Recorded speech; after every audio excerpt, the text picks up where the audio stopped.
संघर्ष आणि त्यांच्या हाकेवरती त्यांनी आव्हान दिल्यानंतर एवढा सर्व समाज जमतो नक्कीचपणे या विषयामध्ये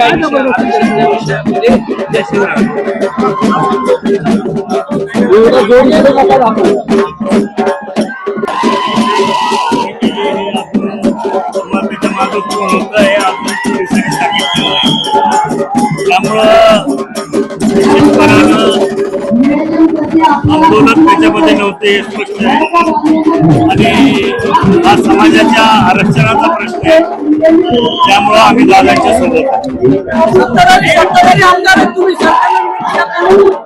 सरकारला आम्ही बऱ्याच वेळेला विनंती केलेली आहे की आंदोलन सुरू होण्याच्या आधी 2 महिन्यापासून आम्ही विनंती करतोय की याच्यामध्ये सरकारने सकारात्मक निर्णय घ्यावा. आमदारांचं पण ऐकत नाही सरकार. असं आमदारांचं ऐकत नाही असं नाही, परंतु याच्यामध्ये सरकारने आता ठाम भूमिका घ्यायची वेळ आलेली. विरोधी पक्ष भूमिका का घेतली? मराठा आरक्षणाच्या संदर्भात आतापासून नाही तर सुरुवातीपासून मराठ्यांपासून रस्त्यावरती आणि म्हणून दादांनी जेव्हा पण आम्हाला आदेश दिले तर आम्ही रस्त्यावरती उतरतो आणि ते जे सांगतील जे आव्हान करतील त्या पद्धतीने आम्ही करतो.